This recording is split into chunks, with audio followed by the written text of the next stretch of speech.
আপনি নামাজ পড়তে পারেন, রোজা রাখতে পারেন, কালো বোরকা পরে পর্দা করতে পারেন, কিন্তু আপনি আজও নেককার হতে পারেননি। আপনার ইবাদত আমার আল্লাহর দরবারে কবুল হবে না যদি স্বামী যেটা পছন্দ করে ওইটা আপনি পছন্দ না করেন।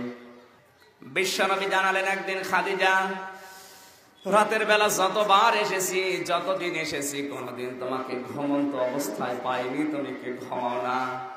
খাদিজা বলেছেন, হে রাসূল, আপনি দ্বীনের কাজে, ইসলামের কাজে, দাওয়াতের কাজে বাইরে থাকেন, আমি জানি আপনার পদে পদে শত্রু, আপনি যতক্ষণ বাড়িতে না আসেন আমার চিন্তা দূর হয় না। আমি যদি অবস্থায় ঘুমিয়ে যাই আর আপনি যদি গভীর রজনীতে এসে আমার ডাক দিয়ে না পান, বারবার যদি ডাকতে থাকেন, হয়তো আমার উঠতে একটু দেরি হয়ে যাবে। এজন্য ঘুম যদি আমার চোখে এসে যায়, আমি দরজার সাথে হেলান দিয়ে ঘুমিয়ে পড়ি, যেন আপনি ডাকলে আমি দরজা খুলে দিতে পারি। আমার তো এই হাদিস পড়ার পরে মনে হচ্ছে বাংলাদেশে এরকম মহিলা এখন আর মনে হয়নি, এখানে হয়তো থাকলে থাকতে পারে। আমরা 6 জন মহিলার নাম পেয়েছি হাদিসের ভাষায়। বিশ্বনবী জানিয়েছেন এই 6 জন তাম পৃথিবীর যত মুসলিম মহিলা আছে তাদের জন্য আদর্শ। তার প্রথম নাম্বারে আমরা নাম পেয়েছি খাদিজা, হযরতে হাজেরা। হযরতে হাজেরা আলাইহিস সালামের নাম আমরা পেয়েছি হাদিসের ভাষায়। তিনি আমাদের আদর্শ হওয়ার পেছনে কারণ ছিল এই, তিনি আল্লাহর উপরে ভরসা এত বেশি করেছিলেন। আল্লাহ রাব্বুল আলামিন তার অনেকগুলো কাজ পছন্দ করে কোরআনে কারিমে তার নামে অনেক আয়াত পর্যন্ত নাজিল করে দিয়েছেন। হাজিরা তাম বিশ্ব থেকে কাবা শরীফ তাওয়াফ করার পর যে সাফা মারওয়া দৌড়াদৌড়ি করে, এটা হযরতে হাজিরা আলাইহিস সালামের কারণে। হযরতে হাজিরা ওই সময় সন্তানকে তিনি পানির খোঁজ দেওয়ার জন্য, পানি অনুসন্ধানের জন্য যে দৌড়াদৌড়ি করেছিলেন সাফা এবং মারওয়া পাহাড়ে, এই দুইটা পাহাড়ে কমপক্ষে 7 বার যদি কেউ চলাফেরা করে, হাঁটাহাঁটি করে, দৌড়াদৌড়ি করে, 3.5 কিলোমিটার পর্যন্ত তারে হাঁটা লাগে। আল্লাহ রাব্বুল আলামিন তারে বান্দির এই কাজটা, তার উপরে যে ভরসা ছিল, স্বামী যখন তাকে এই মরুভূমির ময়দানে একা একা রেখে যায়, তিনি জিজ্ঞাসা করেছিলেন, হে আমার স্বামী ইব্রাহিম, এখানে আপনি রেখে যাচ্ছেন কার ভরসা? হযরত ইব্রাহিম বাকরুদ্ধ হয়ে গিয়েছিলেন, কথা বলতে পারছিলেন না। তিনি বলেছিলেন, হে আমার স্ত্রী, ওই আল্লাহর দিকে ইঙ্গিত তিনি করেছিলেন আঙ্গুল দিয়ে, যে আল্লাহর ইশারায় তোমাকে রেখে গেলাম।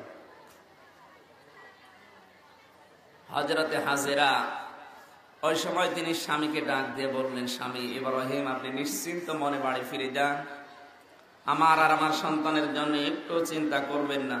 যতটুকু খাবার আর পানি নিয়ে দিয়ে গিয়েছেন, এগুলো হয়তো 1-2 দিন 3 দিনে শেষ হয়ে যাবে, কিন্তু আমার আল্লাহর উপরে আমি এতটা ভরসা করি, তিনি আমাদের আর আমাদের সন্তানদেরকে খানা এবং পানির অভাবে মারবেন না।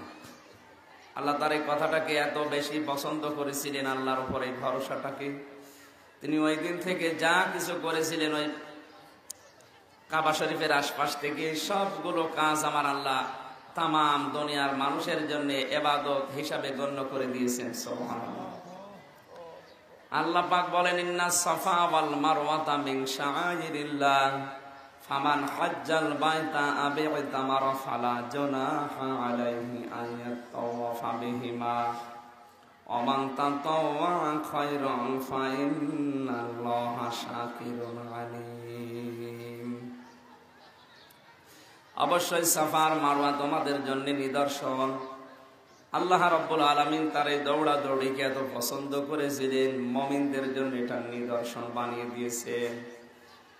কেউ যদি এখানে দৌড়াদৌড়ি করে, তাদের জন্য কোনো অন্যায় না, গুনাহ না, পাপ না। আল্লাহ এটা ইবাদত বানিয়ে দিয়েছেন। যারা হজ এবং উমরা করতে আসবে, তাদের এখানে দৌড়াদৌড়ি করাই লাগবে।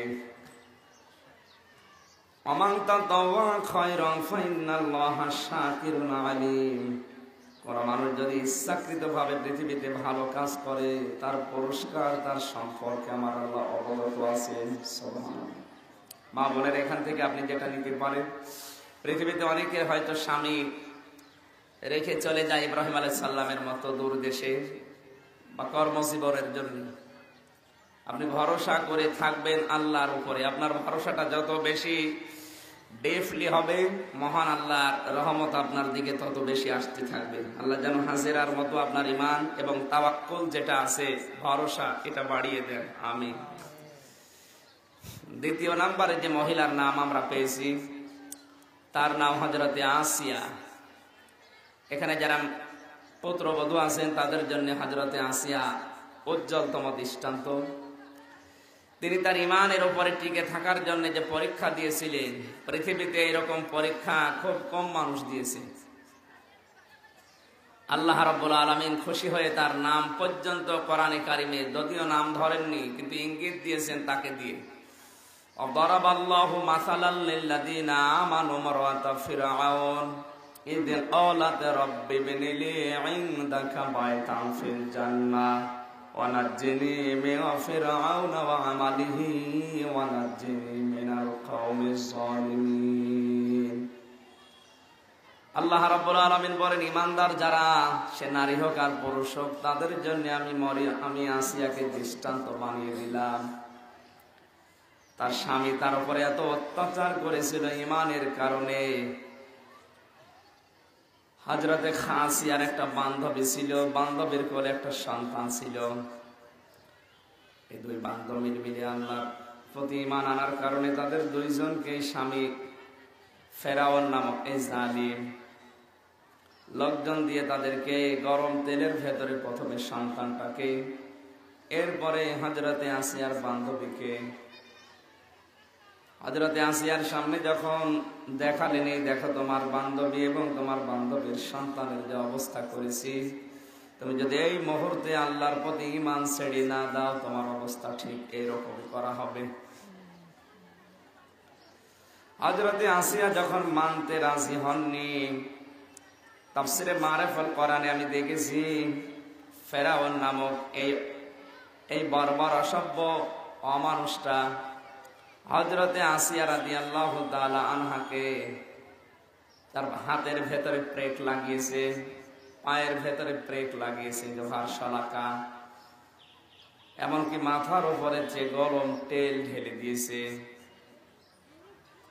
ডাক দিয়ে বলেছে, এখনো যদি বাঁচতে চাও তোমাকে আমি আবার চিকিৎসা দিয়ে সুস্থ বানিয়ে দেব, যদি এই মুহূর্তে আল্লাহর প্রতি ঈমান অস্বীকার করো।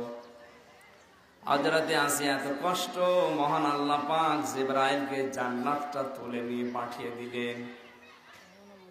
হযরতে আসিয়া জান্নাত দেখার পরে তিনি বললেন, ইযি ক্বালাত রাব্বি ইবনি লি ইনদাকা বাইতান ফিল জান্নাহ। আসিয়া ওই সময় বলেছিলেন, হে মালিক, এই জান্নাত আমার জন্য পাঠিয়েছেন আমার ঈমানের উপরে এই অত্যাচার দেখে। আপনি জান্নাত না, জান্নাতের ভেতরে একটা ঘর আমার জন্য বানিয়ে দেন, যেখানে বসে বসে সব সময় তোমার মতো আল্লাহকে দেখা যায়। সম্মানিত মা বোনেরা, একটু খেয়াল করেন এবার হযরতে আসিয়া যা বলেছিলেন। এত বড় কঠিন অবস্থা চলছে, অত্যাচার, জুলুম, নির্যাতনের সীমানা ছাড়িয়ে গেছে। তিনি বললেন, হে আমার মালিক, ওয়ানাজ্জিনি মিন ফিরআউনা ওয়া আমালিহি, তুমি আমাকে রক্ষা করো, বাঁচাও ফেরাউন এবং তার দুষ্কর্ম থেকে।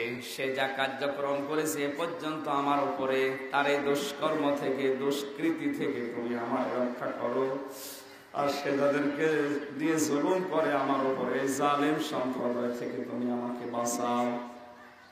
এত বড় কঠিন অত্যাচার চলেছে, এরপরেও তিনি বলেছিলেন, শুধু আমাকে বাঁচাও, আমার স্বামীর উপরে তুমি অত্যাচার করো, এ কথা কিন্তু তিনি বলেন নাই।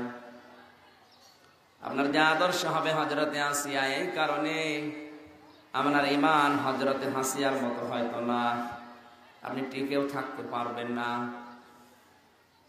আমি যতটুকু ধারণা করি, পৃথিবীতে ফেরাউনের মতো স্বামী আজ পর্যন্ত কোন মহিলার কপালে আসে না, কোনদিন আসবেও না। এত বড় জালিম আসার পরেও তিনি অত্যাচারে জর্জরিত হওয়ার পরেও স্বামীর উপরে বরদোয়া দেননি। আপনি হয়তো পারিপার্শ্বিক কারণে অনেক সময় মুখ দিয়ে উল্টাপাল্টা কথা স্বামীর নামে বলে ফেলেন। আপনাকে সাবধান করছি, এই মুহূর্ত থেকে সাবধান হওয়া লাগবে। যত বড় খারাপ স্বামী হোক, হয়তো এই খারাপটা আপনার জান্নাতে যাওয়ার একটা মাধ্যম হতে পারে। আসিয়াকে আমার আল্লাহ জান্নাত দেওয়ার পেছনে যতগুলো কারণ ছিল, তার অন্যতম কারণ এই যে তার স্বামী অত্যাচারী ছিল। আপনার স্বামী হয়তো মাঝে মাঝে আপনার উপরে বিভিন্ন বিষয় নিয়ে অত্যাচার করে। খাদিজার মতো টিকে থাকতে যদি পারেন, হযরতে আসিয়ার মতো, মহান আল্লাহ কিয়ামতের দিন আপনাকে আসিয়ার সাথে হয়তো জান্নাতে দিয়ে দিতে পারেন। আমিন। এত বড় কঠিন অত্যাচারের ভেতরেও তিনি স্বামীর জন্য বরদোয়া দেননি। তিনি বলেছিলেন, আল্লাহ তুমি আমাকে বাঁচাও, আর যাদেরকে দিয়ে আমার উপরে অত্যাচার করে তাদের অত্যাচার থেকে তুমি আমাকে বাঁচাও, কিন্তু তাদের উপরে বা আমার স্বামীর উপরে তুমি জুলুম অত্যাচার করো না। আর আপনার জীবনে কোনো একটা বিষয় কম হলে আপনি উল্টাপাল্টা হয়ে যান। আপনার আদর্শ গ্রহণ করা দরকার পৃথিবীর অন্য কোনো নারীকে না। 2 নম্বরে যার নাম বললাম, এদের জীবনী পাওয়া যায়, কিনে দেখবেন আপনার জীবনের সাথে মেলে কিনা। আপনার আদর্শ হওয়া দরকার হযরতে আসিয়া, হযরতে হাসিরা। আপনি এখন যদি আদর্শ হিসাবে গ্রহণ করেন ভারতের সিরিয়ালের এই সমস্ত মেয়েদেরকে, মান তাশাব্বাহা বিকওমিন ফাহুয়া মিনহুম, দুনিয়া যার সাদৃশ্য, যার চরিত্র আপনি অর্জন করবেন, কিয়ামতের দিন তার সাথে আপনাকে আল্লাহর দরবারে ওঠা লাগবে। নাউজুবিল্লাহ মিন যালিক। সাবধান করলাম, আল্লাহ যেন আপনাকে তৌফিক দেন মেনে নেওয়া। 3 নম্বরে মহিলাদের জন্য আদর্শ হচ্ছে হযরতে মরিয়ম। কেন? মরিয়ম আলাইহিস সালাম পৃথিবীতে সবচেয়ে বেশি ইবাদত করেছিলেন। তার ইবাদতে খুশি হয়ে আমার আল্লাহ তার ঘরের ভেতরে পর্যন্ত জান্নাতের খাবার পাঠিয়ে দিয়েছিলেন। খালু হযরতে জাকারিয়া মাঝে মাঝে তার হুজরার ভেতরে এসে দেখতেন যে অসিজনের ফলগুলো ঘরের ভেতরে পাওয়া যাচ্ছে। হযরতে জাকারিয়া জিজ্ঞাসা করতেন, হে আমার শালীর মেয়ে, ক্বালা ইয়া মারইয়ামু আন্নী লাকা হাযা, ক্বালাত হুয়া মিন ইনদিল্লাহ, ইন্নাল্লাহা ইয়ারযুকু মান ইয়াশাউ বিগাইরি হিসাব। হে মরিয়ম, তোমার ঘরের ভেতরে সমস্ত ফলগুলো তুমি এই মুহূর্তে কোথায় পেলে? এখন তো এই ফলের সিজন না। হযরতে মারিয়াম বলেছিলেন, হে আমার খালু, মহান আল্লাহ রব্বুল আলামিন তার পক্ষ থেকে আমার জন্য এগুলো পাঠিয়ে দিয়েছে। তার জীবনী পড়তে গিয়ে এটা স্পষ্ট হয়েছে, তিনি ইবাদত করেছিলেন আল্লাহর এত বেশি, আল্লাহ খুশি হয়ে জান্নাত থেকে ফল ফলাদি খাবার পর্যন্ত পাঠিয়ে দিয়েছেন। সুবহানাল্লাহ। মেয়েদেরকে জন্য ইবাদতের দিকে ধাবিত হওয়া লাগবে, আপনার ইবাদত বাড়ানো লাগবে। হাদিস পড়লাম আজকে আসার সময়, বিশ্বনবী গভীর রজনীতে তাহাজ্জুদের নামাজ পড়তে উঠলেন। হঠাৎ দেখলেন খাদিজাতুল কুবরা সেজদা দিয়ে কাঁদতেছে। ডাক দিয়ে বললেন, খাদিজা, সবাই ঘুমিয়ে আছে, আমিও ঘুমিয়েছিলাম, তুমি হঠাৎ রাতের বেলা কাঁদো কেন? হযরতে খাদিজাতুল কুবরা ডাক দিয়েছে, হে রাসূল, আমি আজকে জানতে পারলাম আপনি আমার পেটের মেয়ে ফাতেমাতুজ জাহরাকে খাতুনে জান্নাত উপাধি দিয়েছে। আমি বেঁচে থাকতে আমার মেয়ে খাতুনে জান্নাতের উপাধি পেল কারণ কি? নবীজি বলেন, খাদিজা, এই উপাধি আমি দেইনি, মহান আল্লাহর পক্ষ থেকে এটা এসেছে। আমি যদি উপাধি দিতাম তাহলে তোমারে দিতাম, যেহেতু আমি দেইনি, মহান আল্লাহ দিয়েছে, এই জন্য দোষ আমার না। হযরতে খাদিজা বলেন, হে রাসূল, খাদিজা বলেন, হে রাসূল, মহান আল্লাহ আপনার মেয়ে, আমার মেয়ে ফাতেমাতুজ জাহরাকে জান্নাতের নেত্রী বানিয়েছে, আমারে দিল না, কারণ কি? নবীজি বলেন, কারণ আমি 2টা পেয়েছি জিবরাইলকে জিজ্ঞাসা করে। 1 নম্বরে, তুমি মুসলমান হয়েছো কত বছর বয়সে? খাদিজাতুল কুবরা ডাক দিয়ে বললেন, হে রাসূল, আমি মুসলমান হয়েছি 55 বছর বয়সে। তাহলে 55 বছর আগে তুমি কোনদিন আল্লাহর ইবাদত করনি। 55 বছর বয়স পর্যন্ত একদিনও আল্লাহকে ডাকনি। আমার মেয়ে সম্পর্কে যদি এখন জিজ্ঞাসা করি, ফাতেমাতুজ জাহরা মুসলমান হয়েছে কত বছরে? হযরতে খাদিজা বললেন, হে রাসূল, আমার মেয়ে তো পেট থেকে মুসলিম হয়ে বের হয়েছে। আল্লাহর নবী ডাক দিলেন, খাদিজা, যে মেয়েটা জন্ম থেকেই মুসলিম, জন্ম থেকে ইবাদত বন্দেগী করে আসছে, তুমি 55 বছর বয়সের পর থেকে ইবাদত আরম্ভ করলে, অবশ্যই তোমার চাইতে তার জীবনের ইবাদত বেশি। এই জন্য আল্লাহ তাকে জান্নাতের নেত্রী বানিয়ে দিয়েছে। মা বোন যারা এসেছেন, আপনার ইবাদত বাড়ানো লাগবে। আর ইবাদত মানে শুধুমাত্র 5 ওয়াক্ত নামাজ, রমজানের 30টা রোজা রাখা না। মেয়েদের সবচেয়ে বড় ইবাদত হচ্ছে 4টা। আল্লাহর নবী জানিয়েছেন, নেককার মহিলা যারা যারা ইবাদত করতে চায় তাদের 4টা ইবাদত আমি ঘোষণা দিয়েছি। 1 নম্বরে তার দিকে যখন তার স্বামী তাকাবে, তখন স্বামীকে সে আনন্দ দেবে, খুশি করবে। এটা ইবাদত। অনেক মেয়েরা এটা দুনিয়ার কাজ মনে করে হেলায় খেলায় নষ্ট করে না। আপনার স্বামী আপনার ইবাদতের মাধ্যম। পারিবারিক কাজকর্ম বাইরে থেকে যখন শেষ করে এসে পরিবারে প্রবেশ করবে, আপনার ইবাদত শুরু হবে। তখন স্বামীকে দেখলে আপনি অঙ্গভঙ্গি দিয়ে, কথাবার্তা দিয়ে আনন্দ দেবেন। এই আনন্দ দেওয়াটা ইবাদত। যদি হাসি তামাশাও করেন, যতক্ষণ হাসবেন ততক্ষণ নফল নামাজের সওয়াব পাবেন। দ্বিতীয় নম্বরে নবীজি বললেন, তোমার স্বামী যদি কোনো জায়েজ হুকুম করে, জীবন থাকতে তোমার মেনে নেওয়া লাগবে। 3 নম্বরে স্বামী যতটুকু উপায় করে ইনকাম করে, স্বামীর এই ইনকামের উপরে তোমার চাহিদাকে নিয়ন্ত্রণ রাখা লাগবে। আজ হাজারো স্বামী অবৈধ কাজ করতে বাধ্য হয় তার স্ত্রীর মুখের দিকে তাকিয়ে। সম্মানিত মা বোনেরা, এই জন্য স্বামী যতটুকু উপায় করে ইনকাম করে, আপনার স্বামী যদি 20,000 টাকা মাসে উপায় করে, অতটুকু নিয়ে আপনার চাহিদাকে নিয়ন্ত্রণ রাখা লাগবে। এইটা ইবাদত।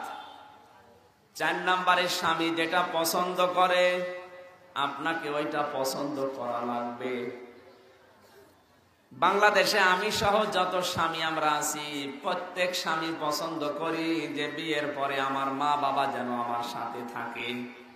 কিন্তু এখানে অনেক মহিলা আছে, তারা এটা পছন্দ করে না।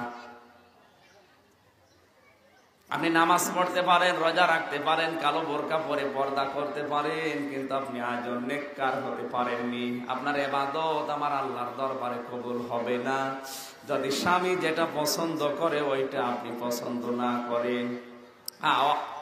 অবৈধ কোনো বিষয় যদি স্বামী পছন্দ করে, আপনি যদি পছন্দ না করেন, অসুবিধা নেই। কিন্তু বৈধ কোনো বিষয় যদি স্বামী পছন্দ করে, আপনার দুনিয়ায় ক্ষতি হোক আর লাভ হোক, ওইটা দেখার যাবে না। আপনাকে অবশ্যই এটা পছন্দ করা লাগবে। আমি নিজের থেকে বলছি, যত স্বামী এখানে আছে, প্রত্যেকটা স্বামী চায় বিয়ের পরে আমার মা বাবা যেন আমার সাথে থাক, খেয়ে থাক আর না খেয়ে থাক, আমার সাথে থাকবে। কিন্তু আপনাদের মতো মেয়েদের কারণে আমরা পারি না। মা বোন যারা এসেছেন, আপনার মনটা আরো উদার করা লাগবে। আপনার নিজের মা বাবা যদি আসে, আপনি যেভাবে উৎফুল্ল হয়ে পড়েন, যেভাবে কষ্ট স্বীকার করার জন্য তড়িঘড়ি করেন, শ্বশুর আর শাশুড়ির জন্য যতক্ষণ পর্যন্ত ওই রকম মন তৈরি করতে না পারবেন, আপনার ইবাদত কবুল হবে না। কারণ এইটাই এখন আপনার মা আর বাবা। এখানে শাশুড়ি যারা বসে আছে, এটা হয়তো অনেক শ্বশুরও শুনতেছে, তাদেরকে বলছি, এই পুত্রবধূ যখন আপনার বাড়িতে আসবে, এটা আপনাকে নিজের মেয়ের মতো মনে করা লাগবে। স্বামী হিসাবে বলছি, এই পৃথিবীতে একটা স্বামীর মন জয় করতে হলে অবশ্যই স্ত্রীকে তার মা আর বাবার প্রতি খেয়াল রাখা লাগবে, মাস্ট বি। যদি না করেন, আপনি স্বামীর মন পাবেন না। উপরে উপরে হয়তো আপনাকে ভালোবাসতে পারে, কিন্তু ভেতরের গভীরের ভালোবাসা পাওয়ার জন্য স্বামীর মা আর বাবার খেদমতে যাওয়া লাগবে, মাস্ট বি। এটা একটা ইবাদত পারিবারিক জীবনে। আপনার শাশুড়ি আপনার কাছে খুব বেশি জিনিসপত্র চাই না, মাঝে মাঝে আপনি তার মাথায় তেল দিয়ে দেবে, চুলটা আঁচড় দিয়ে দেবে, পুরাতন স্মৃতিগুলো আপনি তাকে মনে করাবেন। যে আপনার বিয়ে হয়েছিল কত বছর বয়সে, আপনি যৌবন বয়সে কি করেছিলেন, এই সমস্ত স্মৃতিগুলো আপনি বলবেন, দেখবেন এমনিতেই খুশি হয়ে যাবে। মেয়েদের এই ছোট মনের কারণে এরা মিশতে চায় না শাশুড়ির সাথে। মায়ের সাথে যেভাবে মিশতে চায়, শাশুড়ের সাথে ওইভাবে মিশতেও চায় না, থাকতেও চায় না। এই জন্য আমাদের ছোট্ট পরিবারগুলো ছোট জাহান্নাম হয়ে গেছে।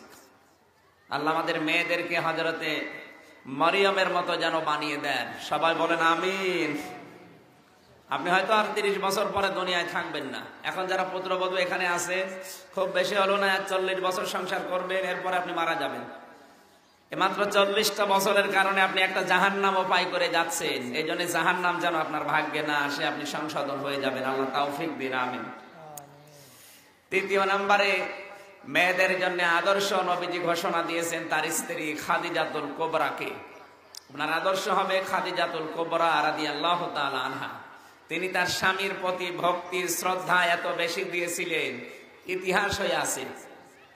আল্লাহ রাব্বুল আলামিন তার স্বামীর প্রতি খুশি হওয়া দেখে, আগ্রহ আকাঙ্ক্ষা দেখে নিজে পর্যন্ত খাদিজাতুল কুবরাকে সালাম পাঠিয়েছিলেন। সুবহানাল্লাহ। আপনি একটু খেয়াল করে বলেন তো, কি একটা আমল করলে আমার আল্লাহ তাকে সরাসরি সালাম পাঠায়? খাদিজাতুল কুবরা রাদিয়াল্লাহু তাআলা আনহার কথা মাঝে মাঝেই নবীজি স্মরণ করতেন। রাতের বেলা মোনাজাত যখন করতেন নামাজে, তখন খাদিজাতুল কুবরার নাম ধরে দোয়া করতেন। রব্বুল আলামিন কিয়ামতের কঠিন ময়দানে যখন কেউ কাউকে চিনবে না, ওই কঠিন ময়দানে যেন আমার খাদিজাতুল কুবরাকে আমি ভুলে না যাই। আপনাকে আমি বলছি, আপনার স্বামী কোনদিন কি এরকম দোয়া করতে পারে? এই কাজ আপনি করেছেন? এই যা বললাম, এরকম কাজ আপনার স্বামীর প্রতি যদি আপনি করতে পারতেন, কি করেন? কি যা দেবেন ওখানে রেখে দেন। কথা বলছি এর ভেতর।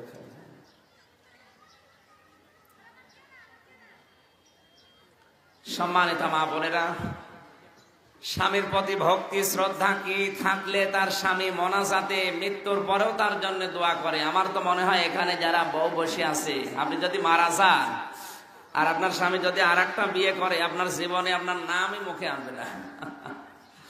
আপনি যা করছে। সুতরাং এই যে স্বামীর পায়ের নিচে জান্নাত বলা হয়, এটা যদিও হাদিস না, ঠিক না, কিন্তু স্বামীর খেদমতের মাধ্যমে জান্নাত অর্জন করা যায়, এটা ঠিক। বিশ্বনবী বলেন, দেখলাম জঙ্গলে উট এসে আমাকে সেজদা দিল। সাহাবায়ে কেরাম আবেগ আপ্লুত হয়ে আমার কাছে এসে বলে, হে রাসূল, দেখলাম জঙ্গলের উট এসে আপনাকে সেজদা দিয়েছে, আমাদেরকে একটু অনুমতি দেন, আপনার সেজদা দিয়ে জীবনটা ধন্য করি। নবীজি বললেন, সাহাবীরা, এই পৃথিবীতে আল্লাহ বাদে যদি সেজদা দেওয়া জায়েজ থাকতো, তাহলে প্রতিটি মেয়ে লোকের কানে কানে বলতাম, আমরা তোমাদের স্বামীর পায়ে সেজদা দাও। যারা এসেছেন, যাদের স্বামী আছে, একটু খেয়াল করে শোনেন। নারী নির্যাতনকারী পুরুষ বাংলাদেশে আছে, এটা আমিও জানি। পেপার পত্রিকায়, টিভির পর্দায় এগুলো বেশি ভেসে আসে। এই জন্য আপনারা বিভিন্ন জায়গায় মানববন্ধন পর্যন্ত হয়। মেয়েদের কিছু হলেই মানুষ ফুঁসে ওঠে। তো পুরুষ নির্যাতনকারী নারী বাংলাদেশে কম নেই। হাজারো পুরুষের কারণে আজ স্বামীরা অকাল মৃত্যু বরণ করছে। অনেকের ভেতরের যে অবস্থা পুরুষের, অকাল মৃত্যুর জন্য দায়ী আমেরিকার গবেষণাগারে গবেষণা করে জানিয়েছেন বিজ্ঞানীরা, স্ত্রীর এই খারাপ মন, যেটা মন ভার করে থাকে, স্ত্রীর মন পাওয়া যায় না। এই জন্য হাজারো স্বামী অকাল মৃত্যুর কোলে ঢলে পড়ে। আপনার স্বামীর মৃত্যুর জন্য আমার মনে হয় আপনি নিজে দায়ী। এই জন্য আপনার আচরণ হওয়া দরকার খাদিজাতুল কুবরা রাদিয়াল্লাহু তাআলা আনহার মতো। অন্তত আপনি নিজে মারা যাবেন, স্বামী যেন আপনার আগে মারা না যায়। আল্লাহর হাতে হায়াত মউত ঠিক আছে, কিন্তু আপনার আচরণে যদিও ক্ষুব্ধ হয়ে মৃত্যুর পথ বেছে নেয়, না জানে আবার আত্মহত্যা করানোর গুনাহ আপনার আমলনামায় যায় কিনা। এই জন্য আপনাকে সাবধান করছি, খাদিজাতুল কুবরার মতো স্বামী ভক্তি করা লাগবে। হযরতে খাদিজাতুল কুবরা রাদিয়াল্লাহু তাআলা আনহা কোনদিন স্বামী বাদ দিয়ে একা একা খাবার খাননি। যদিও এটা সেরকম বড় আমল মনে হচ্ছে না, কিন্তু এটা মহব্বত বৃদ্ধি করার জন্য অনেক বড় কিছু। আজ অনেক মানুষ দুলাভাইয়ের সাথে খাবার খেতে খুব আনন্দ পায়, স্বামীর সাথে খাবার খাওয়া, মোবাইলে কোনোদিন মন খুলে কথা বলে না। আপনি যদি কিছু রোমান্টিক কথা বলতে চান, স্বামীর সাথে বলা লাগবে। সে স্বামী যদি বুড়োও হয় প্রিন্সিপালের মতো। এই জন্য আপনার স্বামী তো আর এরকম মুরব্বী না। আপনি আনন্দ ফুর্তি করবেন, হাসি তামাশা করবেন স্বামীর সাথে। যতক্ষণ হাসবেন স্বামীর সাথে সামনে দাঁড়িয়ে বসে, আপনার স্বামী যদি আপনার হাসি দেখে নিজেও হাসে, যতগুলো দাঁত দেখবে অতগুলো সওয়াব হবে। সুবহানাল্লাহ। খাদিজাতুল কুবরা বলেন, কোনদিন আমার স্বামী বাদ দিয়ে আমি একা একা খাবার খেয়ে রাতের বেলা বিশেষ করে ঘুমাতে যাইনি। যত রাতে যতবার আসবে নবীজি শুধু একবার আমাকে ডাক দিত, সঙ্গে সঙ্গে নবীজির দরজা আমি নিজে খুলে দিয়েছি। বিশ্বনবী জানালেন একদিন, খাদিজা, রাতের বেলা যতবার এসেছি, যতদিন এসেছি, কোনদিন তোমাকে ঘুমন্ত অবস্থায় পাইনি, তুমি কি ঘুমাও না? খাদিজা বলেছেন, হে রাসূল, আপনি দ্বীনের কাজে, ইসলামের কাজে, দাওয়াতের কাজে বাইরে থাকেন, আমি জানি আপনার পদে পদে শত্রু, আপনি যতক্ষণ বাড়িতে না আসেন আমার চিন্তা দূর হয় না। আমি যদি অবস্থায় ঘুমিয়ে যাই আর আপনি যদি গভীর রজনীতে এসে আমার ডাক দিয়ে না পান, বারবার যদি ডাকতে থাকেন, হয়তো আমার উঠতে একটু দেরি হয়ে যাবে। এজন্য ঘুম যদি আমার চোখে এসে যায়, আমি দরজার সাথে হেলান দিয়ে ঘুমিয়ে পড়ি, যেন আপনি ডাকলে আমি দরজা খুলে দিতে পারি। আমার তো এই হাদিস পড়ার পরে মনে হচ্ছে বাংলাদেশে এরকম মহিলা এখন আর মনে হয়নি, এখানে হয়তো থাকলে থাকতে পারে। এই জন্য যারা আছেন আলহামদুলিল্লাহ, যারা এরকম আচরণ নেই, আপনাকে খাদিজাতুল কুবরার মতো স্বামী ভক্তি করার জন্য আহ্বান জানাচ্ছি।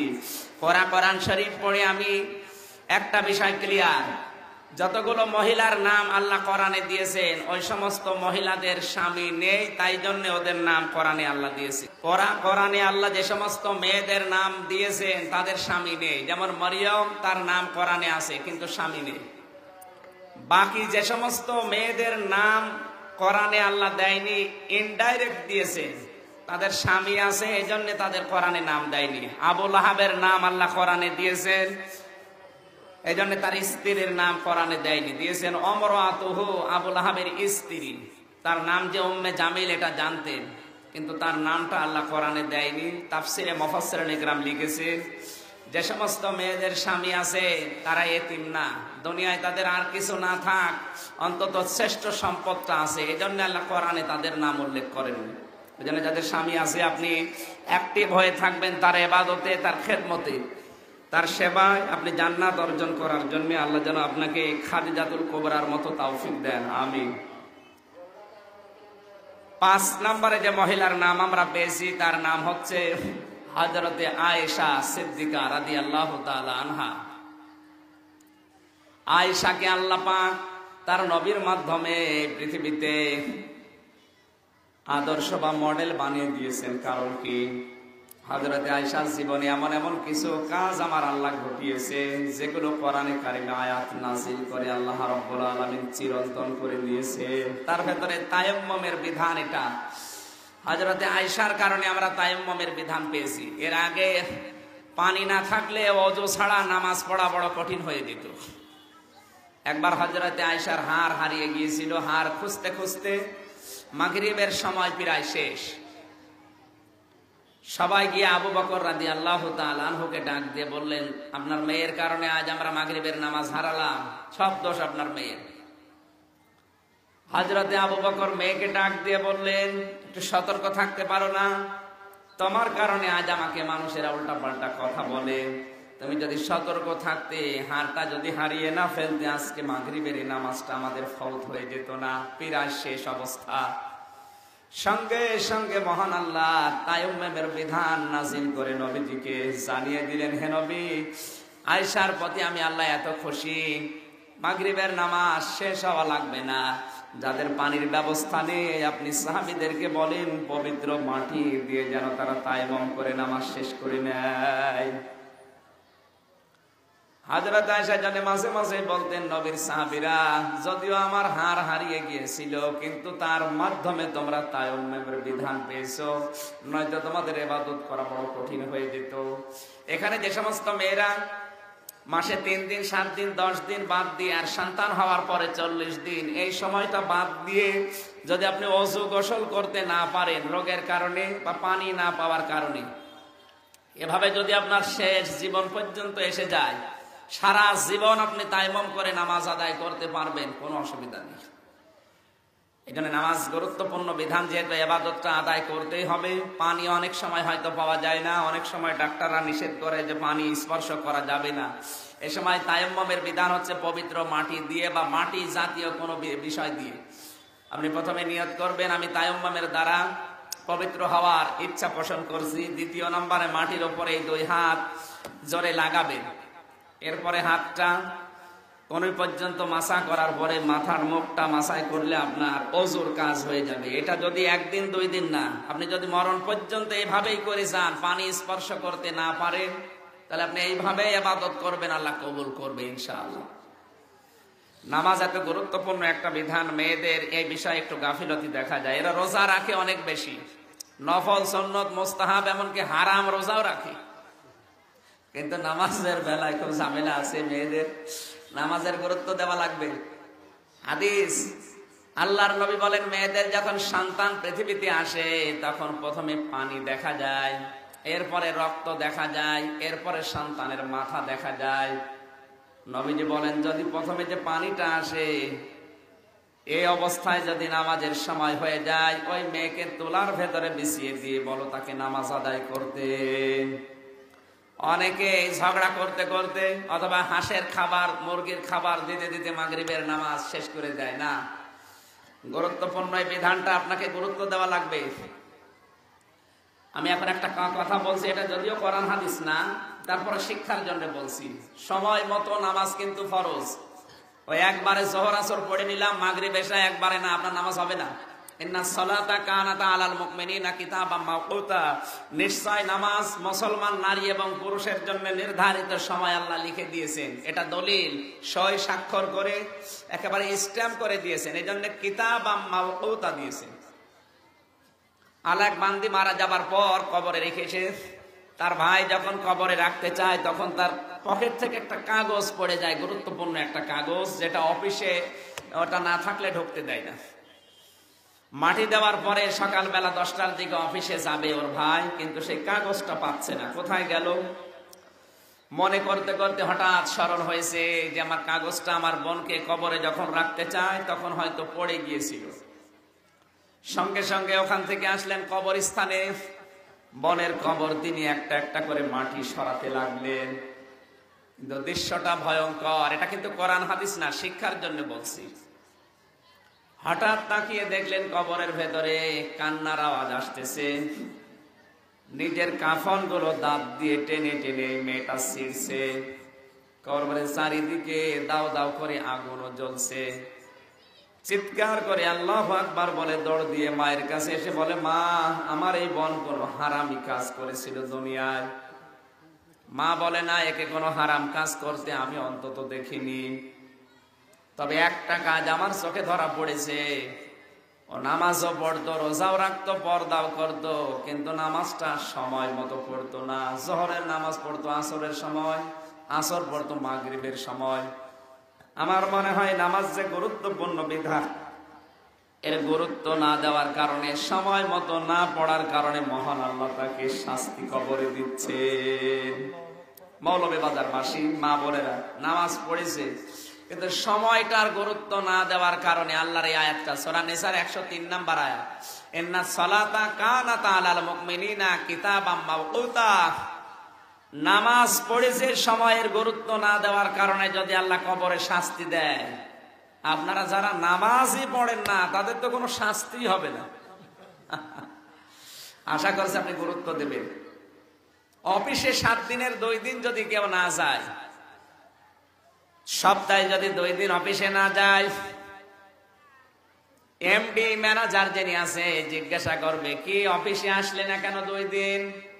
আপনি যদি বলেন আমার স্ত্রী অসুস্থ ছিল, আমার স্বামী অসুস্থ ছিল, এই জন্য আমি আসতে পারি নাই, আপনার বস বলবে, দেখো এটা তোমার বাড়ির বিষয়, ওটা অফিসে চলে না।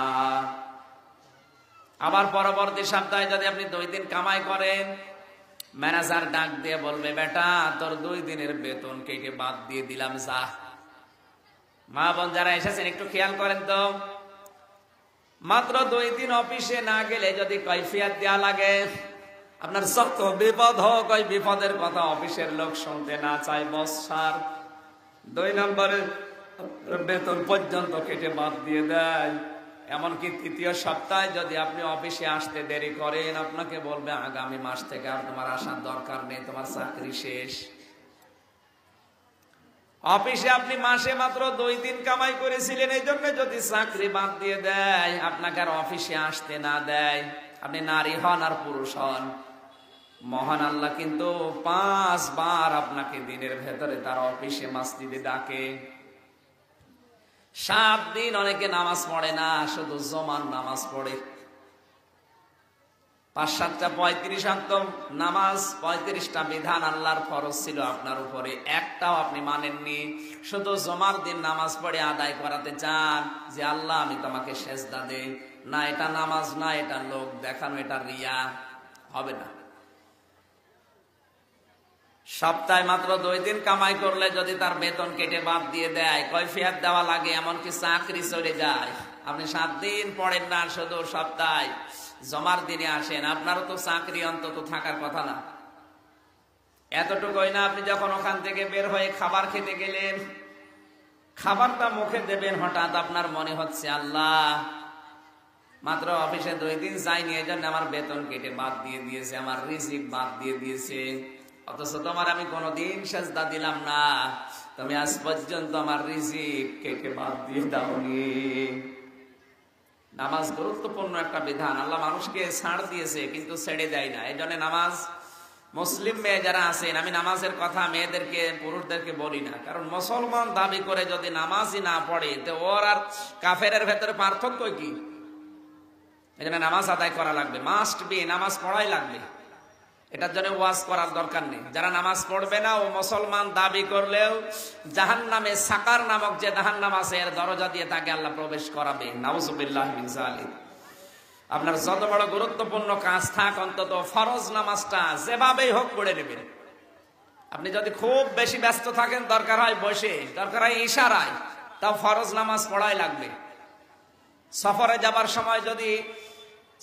যাবার সময় মেয়েদেরকে বলছি, সফরে যাবার সময় যদি আপনার বাড়ি থেকে 48 কিলোমিটারের বাইরে চলে যান, তার মানে বাংলাদেশের কিলোমিটার হিসাবে 75 কিলোমিটার, 48 মাইল বা 75 কিলোমিটার যদি কেউ বাড়ি থেকে দূরে চলে যায়, তাহলে সে জোহর আসর একসাথে পড়তে পারে আর মাগরিব এশা একসাথে পড়তে পারে। অনেক মেয়েরা এটা জানে না, এজন্য নামাজ কাজা করে ফেলে। না, হবে না। আপনি জোহরের 2 রাকাত, আসরের 2 রাকাত নামাজ একবারে এই জোহরের সময় পড়ে নেবেন। আর যদি না পারেন, আসরের সময় যে একবারে জোহরের নামাজ 2 রাকাত, আসরের নামাজ 2 রাকাত পড়লে আপনার সারা দিনে আর নামাজ পড়া লাগবে না। যদি সফরে থাকে, ফজরের নামাজ সুন্নত যদি পড়েন ভালো, না পড়লে ফরজ আপনাকে পড়া লাগবে মাত্র 2 রাকাত। ওদিকে মাগরিবের নামাজ যদি পড়তে পারেন ভালো, মাগরিবের নামাজ 3 রাকাত, এশার নামাজ 2 রাকাত, সব মিলে 5 রাকাত পড়লে আপনার নামাজ সারা রাত সারা দিনে শেষ। আর যদি একবারে এশার সময় পড়তে চান, মাগরিব 3 রাকাত, এশার নামাজ 2 রাকাত। এটা শুধু সফরের জন্য। নিজের বাড়ি থেকে 75 কিলোমিটার কেউ যদি চলে যায় তার জন্য। আশা করি আপনি কথা বুঝতে পেরেছেন। নামাজ ছেড়ে দেওয়া যাবে না। 2 ওয়াক্ত নামাজ দরকার হয় একসাথে পড়বেন মুসাফির অবস্থায়, জোহর আসর একসাথে, মাগরিব এশা একসাথে। এটা যে সময় পড়েন, হয় জোহরের সময় অথবা আসরের সময়, হয় মাগরিবের সময় না এশার সময়। আল্লাহ যেন কবুল করেন, আমিন। 5 ওয়াক্ত নামাজে 5টা বিষয় আল্লাহ দিতে চেয়েছে। তার 1 নম্বরে চেহারার উজ্জ্বলতা আল্লাহ বৃদ্ধি করে দেয়। এই হাদিসের বিপরীতে একটা কথা পেয়েছি, যারা নামাজ আদায় করে না, পরকীয়া প্রেম করে, মেয়েদের ভেতরে অভ্যাসটা বেশি। পরকীয়া প্রেমে যারা লিপ্ত থাকে, আমি রাতের বেলা আলোচনার শেষের দিকে বলেছিলাম, তাদেরকে আল্লাহ 6টা গজব দেবেন। তার 3টা দুনিয়ায়, 3টা আখিরাতে। দুনিয়ায় 3টা হচ্ছে তার চেহারার নূর আল্লাহ কেড়ে নেবে, উজ্জ্বলতা নষ্ট হয়ে যাবে। আপনি যতই ফেয়ার লাভলি মাখেন আর ওই বিভিন্ন রকমের জিনিসপত্র চেহারার ভেতরে দেন, আপনার চেহারার যে সৌন্দর্য এটা কিন্তু থাকবে না যদি পরকীয়া প্রেমে লিপ্ত থাকেন। নায়িকারা আপনার চাইতে কম সুন্দরী না। এখন যে সমস্ত নায়িকারা এই অবৈধ কাজ কারবার করার কারণে বয়স একটু যদি 25-এর পরে 30-এ হয়ে যায়, ওদের চেহারা কুকুরের চাইতেও খারাপ হয়ে যায়। চেহারার ভেতরে যে নূর, এই নূরটা আমার আল্লাহ আর রাখে না, এই উজ্জ্বলতা নষ্ট করে দেয়। তার বাস্তব প্রমাণ শাবনূর। চেনেন শাবনূরকে? আপনি তো চেনবেন না। মেয়েরা যারা এসেছেন অবশ্যই শাবনূরকে চেনেন, দেখেছেন চেহারা এখন কি অবস্থা। যৌবন বয়সে পর্দা কাঁপিয়েছে। ওর মনে হয় এক সিনেমায় 2-3 জনের সাথে পর্যন্ত বিয়ে হয়েছে। এখন তো কুকুরের সাথে বিয়ে দিলেও কুকুর রাজি হবে না। মিডিয়ার লোকজন যে কয়টা আছে এরা রাজি হবে নাকি? না, আপনার চেহারা উজ্জ্বলতা আল্লাহ নষ্ট করে দেবে। চেহারার উজ্জ্বলতা হচ্ছে ওযুর পানি। তাহাজ্জুদের নামাজের সময় যে ওযুর পানি আপনি চেহারায় ঠেকাবেন, এর দ্বারা যে উজ্জ্বলতা আসবে, এটা পৃথিবীর কোনো কেমিক্যাল দিয়ে সম্ভব না। সুবহানাল্লাহি বিহামদিহি। পৃথিবীর এমন কোন কেমিক্যাল নেই যেটা আপনার চেহারাকে সৌন্দর্য চিরজীবন ধরে রাখতে পারে না। এটা ধরে রাখার জন্য ওযুর পানি মাস্ট বি লাগবে। 2 নম্বরে আপনার আয়ুষ্কাল আল্লাহ কমিয়ে দেবে যদি পরকীয়া প্রেমে লিপ্ত থাকেন। আমি জানি এখানে অনেক মহিলারা এই লাইন লাগিয়েছে, কারণ হাজারো পুরুষ মানুষ কল দিয়ে বলো, হুজুর বউ তো আর টেকে না, অন্যের হাত ধরে চলে যাচ্ছে, খালি মাঝে মাঝে গল্প করে। আপনি নামাজ পড়ে রোজা রেখে পর্দা করে কি করবেন যদি পরকীয়া প্রেম করে থাকেন? এই আসক্তি যাদের আছে এই মুহূর্তে তওবা করে ফিরে আসেন, নয়তো আপনার আয়ুষ্কাল যদি 70 বছর বাঁচতেন সেখানে 20 বছর মাইনাস হয়ে যাবে। দুনিয়ায় আরো মজা যেগুলো আছে এগুলো আপনি নিতে পারবেন না। 3 নম্বরে আল্লাহর নবী জানিয়েছেন অভাব আপনার চারিপাশে এসে ঘিরে ধরবে। কোটি কোটি টাকার মালিক আপনি, কিন্তু অভাব কাটবে না। কোন জিনিসের যেন একটা অভাব হয়ে দাঁড়িয়েছে আপনার সামনে, এটা খালি মনে হবে। 3টা দুনিয়ায় যাবে, আর আখিরাতে 1 নম্বরে আপনি যখন কিয়ামতে উঠবেন আপনার প্রতি আমার আল্লাহ রাগান্বিত থাকবে। নাউজুবিল্লাহি মিন যালিক। 2 নম্বরে আমল নামা যখন হাতে দেবে আপনি পড়তে রাজি হবেন না, লজ্জা পাবেন। 3 নম্বরে বিনা হিসাবে বিনা বিচারে যারা পরকীয়া প্রেম করে এরা জাহান্নামে যাবে, কারণ একটা ঘর ভাঙা তামাম দুনিয়ায় পুরুষের ঘর ভাঙার সমান। নাউজুবিল্লাহি মিন যালিক। পরকীয়া প্রেমের কথা মেয়েদের বললাম এই জন্যই, কারণ কোরআনে কারিমে আল্লাহ এই শব্দটা মেয়েদের দিয়ে আরম্ভ করেছেন। জানিয়াতু ওয়া জানি, আগে মেয়ের নাম এরপরে পুরুষের নাম। এই জন্য পরকীয়া প্রেমে বাংলাদেশ সহ বিশ্বে আজ মেয়েরা এগিয়ে আছে। আল্লাহ মেয়েদেরকে হেফাজত করুন, আমিন। মেয়েদের 5 নম্বরে এই পরকীয়া প্রেম থেকে বাঁচার জন্য ইবাদত বন্দেগীতে মনোযোগী হওয়ার জন্য ইলম অর্জন করা লাগবে। আর যেটা হযরতে আয়েশার জীবনে সবচাইতে বেশি পাওয়া যায়, সবচাইতে বড় মুহাদ্দিসা ছিলেন হযরতে আয়েশা সিদ্দিকা। আপনাকে আমি লেখাপড়ার জন্য উদ্বুদ্ধ করছি, যে কোনো বই, যে কোনো বিষয়ের বই আপনি পড়বেন। হযরতে আয়েশা সিদ্দিকা রাদিয়াল্লাহু তাআলা আনহার জন্য আমার আল্লাহ কোরআনে কারিমে বহু আয়াত নাযিল করেছিলেন, শুধু তার ইলমের দিকে তাকিয়ে। 5 নম্বরে মেয়েদের আদর্শ হবে হযরতে ফাতেমাতুজ জাহরা রাদিয়াল্লাহু তাআলা আনহা। ফাতেমাকে আল্লাহ জান্নাত দেওয়ার পেছনে 2টা কারণ। তার 1 নম্বরে তিনি পর্দা মেনটেন করে চলতেন বেশি, এমনকি মরণের সময় নিজের স্বামীকে বলেছিলেন, স্বামী আমি মৃত্যুর পরে যেন বেশি মানুষ জানাজায় হাজির না হয়, রাতের বেলায় তাড়াতাড়ি আমারে কবরে দিয়ে দিও। এই জন্য মেয়েদের পর্দার বিষয়টা খেয়াল রাখা লাগবে। আজ ইন্টারনেটে আপনারা দেখতে পাচ্ছেন, বিশেষ করে মিজান ভাই একটা যে মাসলা বলেছিল ওইটা নিয়ে খুব সমস্যা চলছে। মেয়েদের পর্দার যে বিষয়টা, সর্বোত্তম খাস পর্দা হচ্ছে 2টা চোখ খোলা রেখে বাকি শরীর সব জায়গা ঢেকে রাখা লাগবে, আর পোশাক হবে ঢিলা ঢালা, এমনকি গলাটাও মেয়েদের সদরের অন্তর্ভুক্ত। কোন মেয়ে যদি নামাজে দাঁড়িয়ে গলা বের হয়ে যায়, ওর নামাজ আর নামাজ হবে না। কথা বুঝতেছেন? মেয়েদের শুধু হাতের কবজি, মুখমণ্ডল আর পায়ের পাতা খোলা রাখা জায়েজ আছে নামাজে, আর বাকি যদি বাইরে যায় খাস পর্দা করে যেতে যায় তাহলে 2টা চোখ খুলে বাকি সব জায়গা ঢেকে রাখা লাগবে, এমনকি হাত মোজা পা মোজাও দেওয়া লাগবে। আর রক্সত দেওয়ার বিধানটা যেটা আছে, অন্যের মত আছে, আমরা অন্যের মতের উপর শ্রদ্ধাশীল। এই জন্য মেয়েরা হয়তো মুখমণ্ডল, হাতের কবজি আর পায়ের পাতা খোলা রাখতে পারে বিশেষ প্রয়োজনে। অনেক মেয়েরা চাকরি করে, অনেক মেয়েরা ব্যবসা করে, অনেক মেয়েরা পুলিশে প্রশাসনে আছে, এদের জন্য তো আর এই খাস পর্দা 100% সম্ভব না, কিন্তু এরা তো জান্নাতে যাবে। এদের জন্য রক্সত আছে, ছাড় আছে। এরা যদি এ সমস্ত কর্মজীবনে কঠিন হয়ে যায়, যদি ঢেকে রাখতে পারেন ভালো, যদি একেবারে না হয় তাহলে আপনি মুখমণ্ডলটা, হাতের কবজি আর পায়ের পাতা খোলা রাখতে পারবেন। মেয়েরা যারা এসেছেন, নামাজের ভেতরে কিন্তু সতর ঢাকা ফরজ। পুরুষের সতর হচ্ছে নাভি থেকে হাঁটু পর্যন্ত, কিন্তু একটা মেয়ে লোকের সতর হচ্ছে মাথা থেকে পায়ের তালু পর্যন্ত। শুধুমাত্র মুখমণ্ডল, হাতের কবজি, পায়ের পাতা বাদ দিয়ে সব ঢেকে রাখা লাগবে। 14 জন পুরুষের সামনে আপনি যেতে পারবেন, সূরা নিসার 21 নম্বর আয়াতের ব্যাখ্যায় আছে, আপনি যাদের সাথে বিয়ে করা হারাম, এই 14 জন পুরুষের সাথে দেখা করা জায়েজ আছে, কিন্তু দেখা করতে হলে শুধু মুখমণ্ডল, হাতের কবজি আর পায়ের পাতা বাদ দিয়ে পুরা শরীর ঢেকে রাখা লাগবে। আশা করছি আপনি ফাতেমাতুজ জাহরাকে অনুসরণ করে উদ্বুদ্ধ হবেন। আল্লাহ যেন তৌফিক দান করেন, আমিন।